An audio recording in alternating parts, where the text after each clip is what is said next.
Few seconds before we kick off. Meliza, welcome to the Power Within You podcast.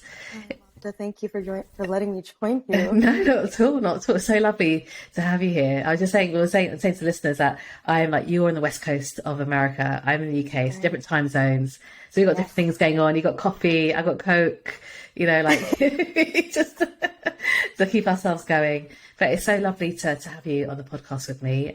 We've had a previous conversation, got to know each other a little bit better, especially before this session just now. And it's been really wonderful to get to know you over the past sort of few weeks.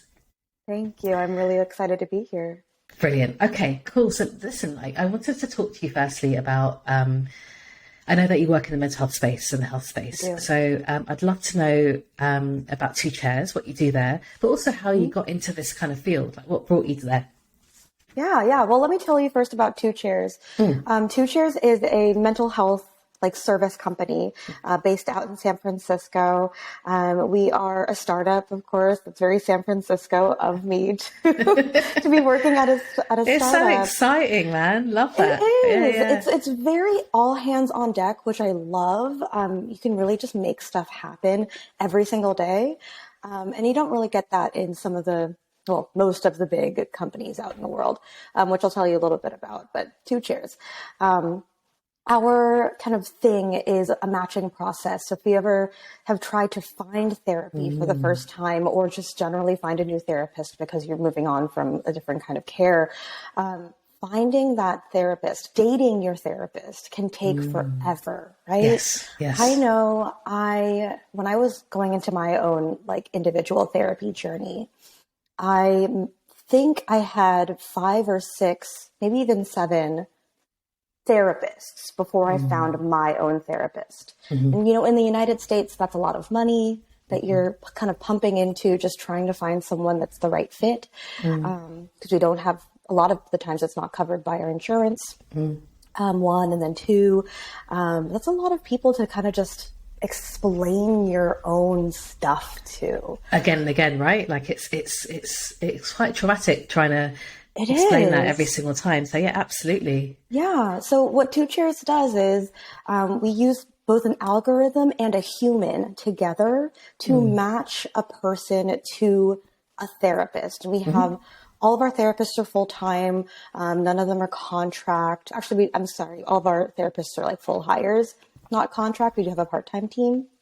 But anyway, the magic of Two Chairs is you get a referral and you come in through our doors, and we're able to match you to a therapist. We have something like a 95% success rate, which is incredible. That's a amazing. post-match success rate, which is fantastic.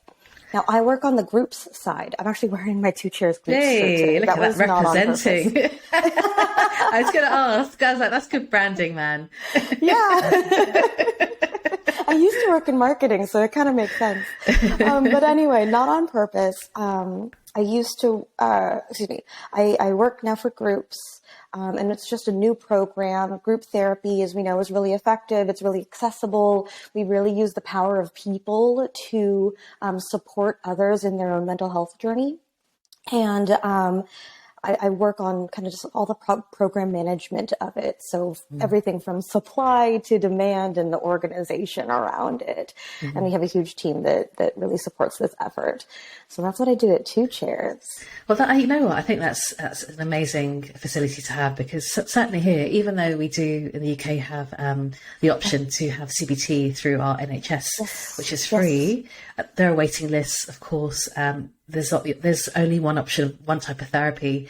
Whereas if you go privately, there's different types of therapy, like, psychotherapy, psychoanalysis, and that sort of stuff. Yeah, exactly. DBT. So I think it's a valuable thing. And it certainly took me around sort of 3-4 times to get to the right therapist for myself. I'm sorry. It's hard. It's hard. And that's a period of years, as well, trying to figure stuff out. So in the matching process, do the types of therapy get considered as well? Is it one type of therapy that Two Chairs offers? That's a great question that I don't have an answer to, because I work on the group side of it. Yeah. So I'm I don't have the same sort of insight as someone else would on that what's makes offered. sense. But Yeah, I do know we that's have a bunch of therapists and we serve a lot of different conditions. So yeah. I mean, and I'm yeah, sure that, like it depends on what the person needs, right? Based on assessment, I'm absolutely. assuming. So yeah, Yeah. that makes complete sense. So Right. And what a person wants, right? Like, what's that relationship with their therapist? absolutely, and that the Yeah. connection is key, though. I think when it Yeah. comes to therapy, right? The connection, being able to Trust. like each other as well, or like them for sure, Right. Yeah. I right? love Yeah. working with therapists, though. I think it's so much fun and everyone's just so genuinely kind. And like I said, you don't get that everywhere. No, no, I completely agree. And you have been in this industry for a while, right? Like this is your first role in the mental health space. Like, what was your This background leading up to is, this? yeah, I've been in this company for no more than 3 months at this point. But before that, I was working for one of the large organizations, healthcare organizations in the United States. It's called Kaiser Permanente. And before that, I worked for Planned Parenthood. Before that, I was just a little baby, right? Yes. So I think I've always been in healthcare adjacent in some form or fashion, whether it's health education, which is what I did at Planned Parenthood. I did sex education for a long while as well. I went and I got my master's degree over at Boston University for public health, and that was Wonderful. just like such a fantastic experience. Really focusing on the social determinants of health and how like everything around you affects your everything of you, right? As a human on a population level. Absolutely. And then I worked over at Kaiser doing more kind of like patient education, but more like operational work, specifically in groups and classes, which led me over to Two Chairs.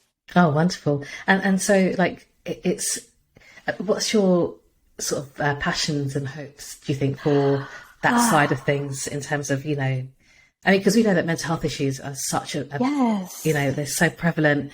We don't talk about them enough. It's not dealt with enough. Like Yeah. it's underfunded. People can't afford services.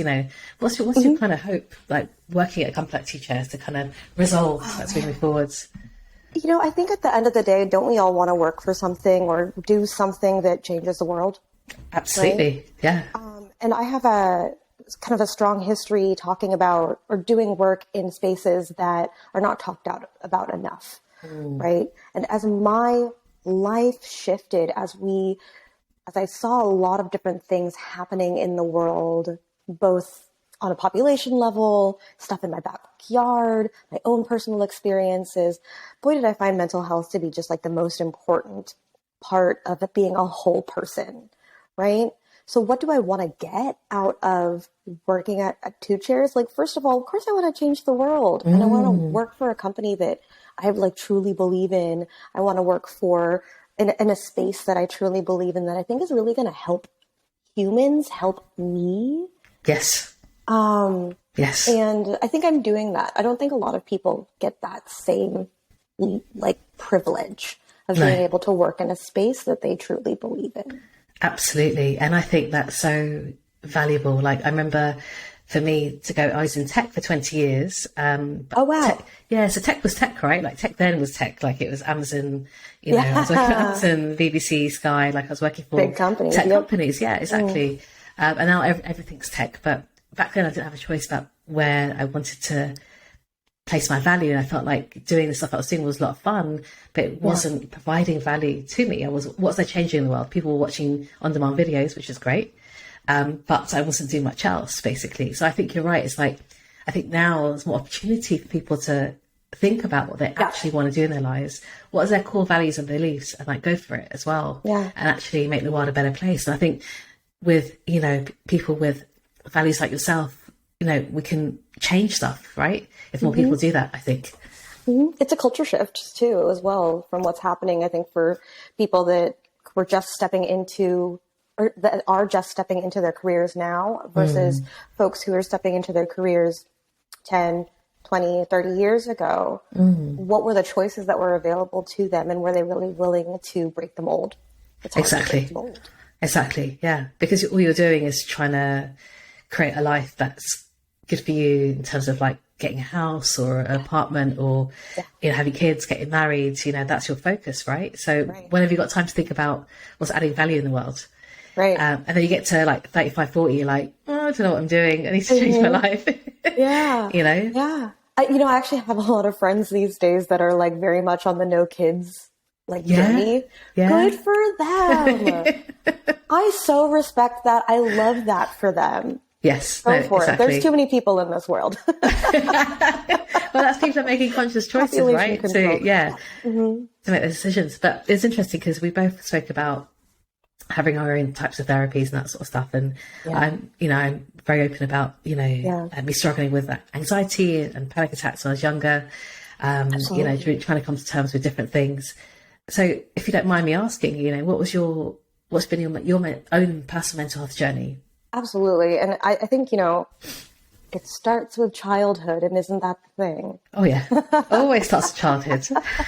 You just don't know it. It's true.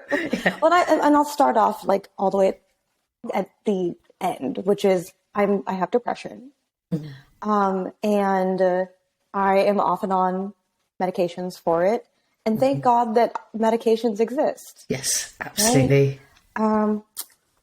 Where do I even begin? Obviously, childhood. I remember I have this one picture of me when I was 18 years old, and 18 years old, such an age rite of passage. It is. Right? That if you're lucky enough, you get to go through. And there's this picture where my parents are giving me this like birthday cake, and I'm like sitting in my bedroom, and I'm just looking sadly at it.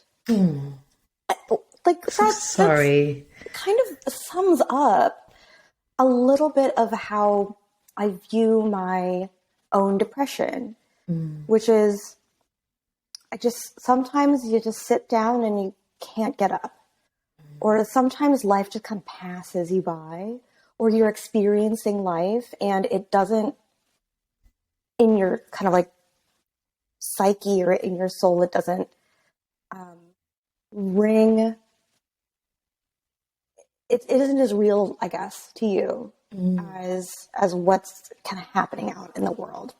Absolutely. Right? Or it isn't, the happiness in the world isn't necessarily like coming into your body, which I just wish that it did a lot. Right. I mean, thank goodness for medication. Well, that's the thing. I mean, like, looking at a picture when you're 18 years old and you are looking at it in a very sad way, was it then that depression or that sadness was there as a child growing up? I think so. Yeah. And, within my therapy journey, what I've kind of come to figure out is, I have this great fear of loneliness, being just completely alone. Whether it's, I don't have family around, or like my partner isn't around, or I don't have my dog, or just like circumstances being that I no longer have a support system. That's a huge fear of mine that I continue to work through. And I think when I was a kid growing up, there were lots of moments where I was alone. And I think maybe somewhere along the way that has really manifested in kind of this great sadness, I guess. Or like incapacity to do XYZ thing unless there's this external pressure to go out and do something, go out and be with people. Yeah. So your natural, after experience loneliness, your natural reaction would be just to be on your own rather than seek out connections or community. Is that correct? Because you're used to a certain way of living and being, I suppose, right? And then there's the social anxiety of stepping out into the world and asking for help. Yes. Or asking to be hanging out with people. Absolutely. But loneliness is detrimental to your mental health, I think. As human beings, we're social beings and we need to connect with other people. And sometimes loneliness isn't a choice that we've had. It's just come to us, that loneliness, and also if you're suffering from depression at the same time, it's harder to shift out of that. Yeah. And it's so much easier to sit down on the couch and sink into it and just absorb whatever's on Netflix, right? Than it is to reach out and be around people when you know that that's going to help you. even though you know that's going to help you.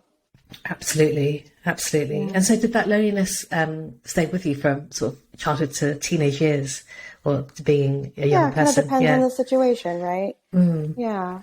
And that can lead to certain amounts of like trauma in your life. And I remember just college, for example, was a huge source of like trauma for me. Was it really? Why was that? Is it because of the change of... Yeah, I think it was a lot of reasons, right? But it does stem a lot from the loneliness and being alone and feeling like even though there's people around me, I don't necessarily have, or I felt like I didn't have the support to kind of pull me out of that loneliness, pull me out of that sadness. And I remember seeking help in both high school and college. And in high school, I was told, you're just bored. No. By my therapist. Isn't that the thing? That's so messed up. That's just, I mean, having that support, I would say, like, is just not helpful at all. Like, if you're saying stuff like that to someone, what are they going to do with it? Yeah. And to be told, oh, you just need to find a hobby. That hurts. Yeah. That's hard. It's hard to go back into care when your first entry into it, after, you're going through, whatever you're going through is, you need to just find a hobby. You need to, you sound like you're bored to me. That's so messed up. It is. It makes you feel worse because you're thinking that maybe there's actually something wrong with me that I'm not able to fix or be supported with, Yeah. But anyway, so what a story. I eventually, I made it through college. Et cetera. I started my young adult career. And it wasn't until very, very recently, I guess within the past like 2 or 3 years, where I started seeking more support, like therapy, whatever that means. And that's when I was like, I could not find a therapist to save my life. But what were the reasons? Because, like, what were they? Is it because they weren't available or bad too expensive? Matches. Bad matches. But okay. like all of it, right? Bad matches. And I don't know, like, how do you know? Well, you need help, right? But you don't know how to seek that help, and you don't know what you need on top of that. So it was really hard to date around. And then the pandemic happened, which just, my mental health just tanked during that time. Speaking about loneliness, I couldn't be around anyone except for my husband, who is amazing and he's fantastic, but he also was one of the lucky ones, or maybe unlucky ones, depending on your perspective, who went out into the world to go do work. Right. So was he a key worker in that sense? I think we both were. We both were essential workers, because I was in healthcare. He was in. He is in pharmaceuticals. He works doing like making cancer drugs, which is really cool. Wow, that's amazing. And I worked on the pandemic. I did patient education for the pandemic. Wow, that's incredible. Oh my goodness. That's incredible. I would not recommend working on a pandemic while living a pandemic at the same time. That's a double whammy, man. That's a double whammy. Absolutely. For, several years. So of course I was trying desperately at that time to seek mental health care. And then, here we are now. I'm working in mental health. And it's almost like sometimes, like for me, like obviously I'm doing an MSc in mental health, but I think I'm doing it because I want to understand myself, how I was raised, fantastic. The things around me and that sort of stuff, right? Because then you're just attracted to that field, aren't you? Really, about what's happening. So did you find? It sounds like a long journey though, right? From being a child, having therapy, to college, being lonely and trying to seek therapy again, right? And coming up to your adulthood to do that. Like it feels like it was, did your mental health get worse because you weren't getting over time support? Yeah. Because I wasn't getting the support, I don't know. That's a great question. Let me marinate on that, and I'll send you an email later. No, but it's a thing, isn't it? Absolutely, yeah. It's one of those things, because but also you change as a person as well. Yeah. You know, and when you become more self-aware, Right. you become more aware of your feelings and what's going on with you, which can be quite difficult, you know, as Yeah. well. Yeah. But did you see any sort of like warning signs? Like I always talk about red flags and stuff. Some people just ignore them, and then like physical, mental. My goodness. Yeah, I think one physical manifestation that I can speak to, actually, I can speak to quite a number of physical manifestations, but one was definitely that when I was younger, I used to brag about how infrequently I cried as a kid. Or I remember at some point, like in my early adulthood, I would brag to people like, "Oh, I haven't cried in a year." And you know that's not, you know that's not healthy, essentially, right?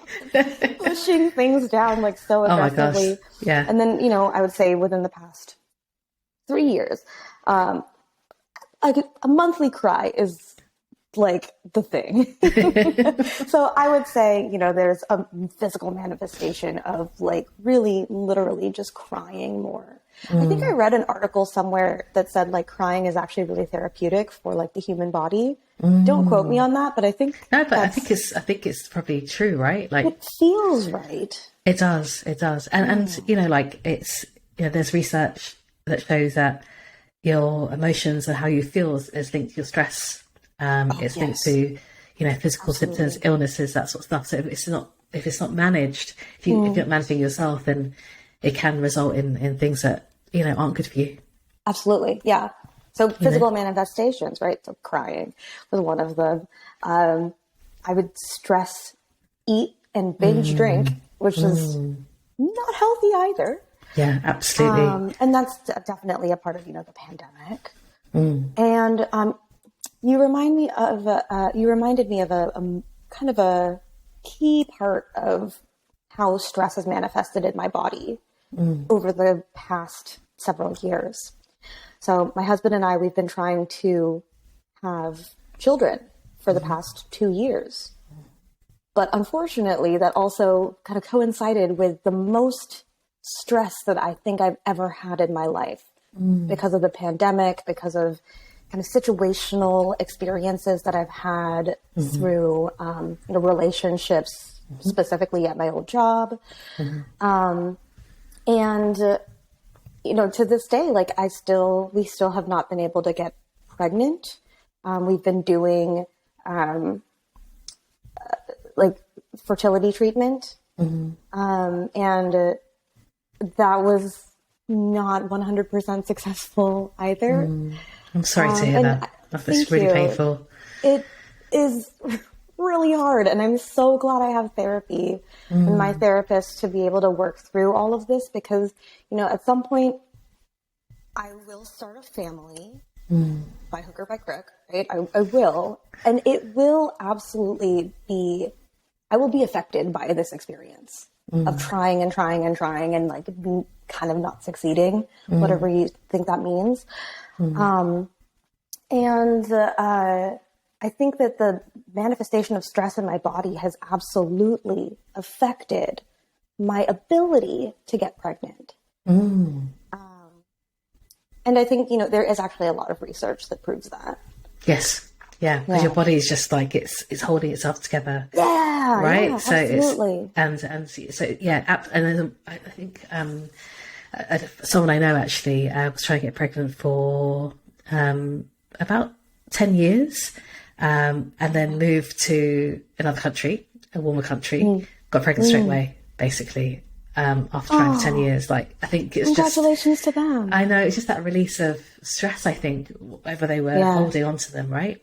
And I think that's such a beautiful thing, like to be able to do, but then it's, how do you manage it in the instance? In the present, how do you do it? What do you do, right?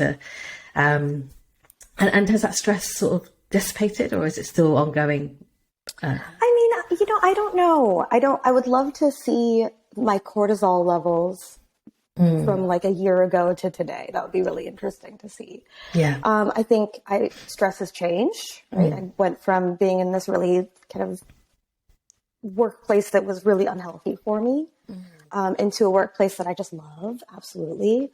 And then, I think stress has changed. I was able to get pregnant. However, it ended up being an ectopic pregnancy, which is when the embryo attaches to a place that's outside of the uterus. Yes. And that was about a month ago, actually. So oh God, really, so sorry. Yeah. Thank you. So that's kind of stuff that I'm still going through today. Yeah, and it sucks. It does. Sucks. It does. It's really terrible. And it's great to know that you're getting the support that you need to work through it. So, I know that you mentioned that you're on medication, but also having therapy. So you found the right therapist for yourself, which is amazing. I did. In combination with medication and also therapy, how does that help you? How does that support you? Like, what are the benefits of having both? Yeah. I would say that. Well, let me talk about the medication first. There was a moment, I was talking about the physical manifestation of me crying a lot. There was a moment where I just felt like, this is not a very good way to describe it. I just felt like I couldn't anymore. Yeah. And I had probably cried for like several days in a row at that point. And it felt like therapy wasn't enough at that moment. So I talked to my therapist that kind of maybe like the next day after I kind of felt this click in my head of like, this isn't enough. And I asked her, like, I think I need medication. And she said, I'm glad you asked, because I was going to ask you if you thought that you would benefit from medication. And I'm like, let's do it. She sent me over to my primary care physician. I asked them for medication and they gave it to me like really quickly. I started taking it and it was like the skies opened up. Really? Wow.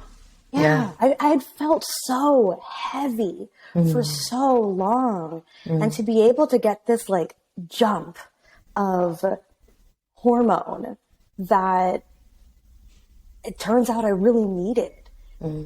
It felt like I was able to stand up again. Wow. We were talking about feeling like you're like sitting on a couch and just sinking into it. Felt like I could just make my way up from that couch. And it was really helpful. I could just really like see myself change in the way that I wanted to change. A lot of therapy from my experience has been like behavior change. Correct. Right? And like kind of changing how you think and changing how you behave based off of like your thinking. Adding that medication on top of it was like, my behavior can change now a little bit more. Because you had the mental clearer fortitude. head. Yeah, exactly. Yeah. You had that clear space to kind of think about how that happens now, right? Right. Yeah. Exactly. Yeah. And it felt like I had the motivation to stand up, to open the door, to walk outside, to take in the sunshine. Right. I'm in California. We were talking about like, what is it? What do we call it? It's the Golden State, not the Sunshine State. Yeah. Not Sunshine State. Taking the gold. Taking the gold. That's it. Yeah. And then, therapy was also incredibly helpful too, because it felt like I had a very safe space to talk about my feelings, talk about everything that I was going through and not burdening my family with that emotional load. A lot of what I've, especially in kind of the female relationship space. So if you're a female and you're with a male, or you're a woman and you're with a man, oftentimes there's this like mental load that the woman of the relationship has because of, XYZ thing. Right. Because, whatever it is. And I didn't want to give my emotional load over to my husband, who's much more empathetic than me, because it would affect him. Right.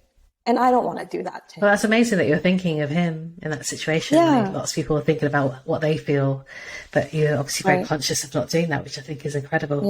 Yeah. Thank you. And I also just like, some of the friends that I have are not the right friends. Like, you go to your friends for a lot of things, of course, right? Yeah. But sometimes, you know, like, oh, this friend is going to like be with me in case I need to like jump someone.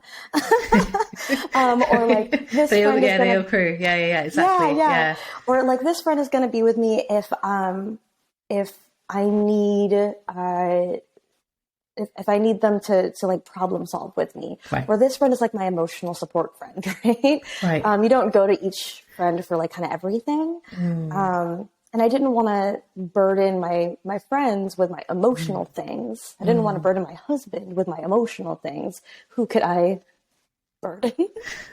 Or talk to. And who could I talk to? Yeah, it's my therapist. And I'm so glad I found someone to kind of just take the emotional like burden. Yes. And that's what therapy is there for, right? Yeah. To talk to someone who can process and help you process those thoughts, those emotions, and that sort of stuff as well. And give you real tools. Give you real tools. Yeah, exactly. Like, I mean, that's what I was going to ask actually. Like, what tools and even, you know, outside of therapy and outside of, you know, obviously you have medication, are there any sort of tools and techniques that you use generally, or like other than that? Yeah. Yeah, I'd have to like go back to I'm a note taker. Your book. I'd have to go back to my notes and like try to remember what are the actual like terms for it. But really specifically, just like literally thinking the bright side, right? If you're having intrusive thoughts as well, how can you flip that intrusive thought or like push that intrusive thought away? Is intrusive thought, is it same as negative thought? Yeah. Okay. So like we'll go into it. Let's say, for example, sometimes I'm on the road, I'm driving, and I see a car kind of like swerve in front of me. And in the flash of my mind, or in the back of my mind, I see a flash of like, oh, I'm going to get into an accident. Right? And then immediately I'm like, okay, well then I'm going to die. Right. Yeah. So you go catastrophizing, right? About the what's going to happen. You start catastrophizing. You're thinking like, oh my God, this is going to happen to me. It's going to be awful.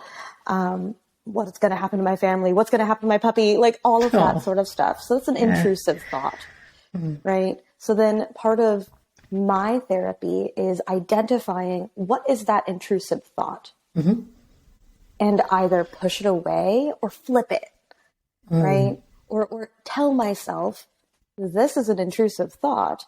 This is not reasonable or feasible. No. You are okay. You are strong enough and smart enough to swerve around the car that's swerving, right? Or like slow down, press the brakes, that sort of stuff. It sounds like sometimes I speak about self-distancing. Or it's like about talking to yourself, like you're talking to a friend. Yeah. Right? Yeah. So it sounds like it's super powerful from what you're saying. Yeah. Yeah, it is. And it helps a lot. Now, I haven't driven in a while, so let me go back and find out. I'll send you an email. Yeah, do that. Keep me updated. That's so when you have a intrusive thought, are you literally managing that in the moment that you're having it? Is that correct? Okay. Yeah. The practice is start off with identifying the thought. If you can take a note and write it down, then you can kind of process it later. But the practice is, if you kind of mastered is not the right word, but if you've practiced it enough, you can do it in the moment. And I think that takes practice, doesn't it? Almost, right? To kind of be able to be self-aware. First identify. Be self-aware, right? And that's the hardest part. Honestly, that is the hardest part. Like, because most people are used to these intrusive thoughts in their heads. They're not really thinking about it, but it's not affecting them. But how they see things, they get really angry about a situation that they can't. Right. That's just gone out of like. Why am I angry? Why am I angry? Yeah. Exactly. Why am I feeling sad? You know. But I think that's a great technique and tool to use. You know, I think that would be. Yeah. It's a great one. Yeah, I'm glad I'm doing it. I think it's part of CBT. Yeah. Yeah, definitely. I think it's so important to have practical tools to use. to manage your mental health going forwards, as well. And so do you feel like, looking sort of towards the future, do you feel like you're in a much better space, and how will you, I guess this is the question I always ask everyone at the sort of towards the end of the podcast is, Sure. How do you find the power within you to manage your mental health now for the future? So what is it that you're going to, continue doing and start doing maybe, as you go throughout the next sort of year or two into your life? Yeah, I think, what I'm working on right now is that loneliness aspect, trying to get me from recognizing that I am like feeling the way that I'm feeling and then doing something about it instead of like sitting and being sad about it, sitting and just kind of like sinking or ignoring it. What can I do about it? So I'm really looking forward to finding community. Yes, right? Absolutely. How do you plan to do that? How do you sort of want to find community? Is it like just, if people are feeling lonely, what's the best sort of advice to give? Yeah, just. I actually, so I just explained, what's going on. I haven't talked about this with anyone yet, actually. I explained what's going on with my ectopic pregnancy that had just happened. I'd gotten an email from my doctor that said, if you feel like you need support, reach out and we can get you some support groups. So it's actually something I'm planning on doing very soon. That's so good. That's so good. Reach out to my doctor, have them connect me to a support group so that I can kind of process that particular experience in a group setting while also working with my therapist, right? So what am I going to do, like, moving forward is, like, find the action that I can take. Because I've already identified everything. I know what it is. Yes. Now I know I have to do something about it. And I feel motivated with my therapist. I feel motivated with my medications, right? I feel motivated with my life experience to do something. That's wonderful. And that's all you can do, right? At this point in time, that's the best place you can be. Not to be stuck in a rut day to day with it, but to action yourself and actually go out there and do something different that will help you, right? It is the hardest part, though. Yeah, it's the hardest part. But I reckon you're there. You're there. You're ready to rock and roll, right? Yeah. I think so. That's amazing. Thank you so much for sharing your story. Of course. And so if anyone wanted to get in touch with you, ask you questions about what you just talked about or Two Chairs, how could they kind of get in touch? Yeah, absolutely. I actually have told my entire story around my fertility on my Instagram, and that's OH_Meliza, MELIZA on Instagram. Perfect. And so I'm going to follow you because I'm not following you at the moment. So thank you. I can't wait to kind of follow you and kind of keep up with your journey and keep updated. But also, this podcast go live so people can actually understand what you've been through, right? And I think lots of people will be able to relate to that, especially in fertility journey and depression journey as well. Yeah. You'll see all my vacation pictures too, so sorry about that. I love that. That's the best bit. Yeah, but scroll. Hey, you know what? I don't mind it. Well, Meliza, it was so wonderful to speak to you today. Thank you. Thank you so much. So much for your time. And honestly, best of luck for the future. And I can't wait to see your journey. Thank you. I really appreciate it. Thank you for the time. And thank you for the invitation. My pleasure. Thank you.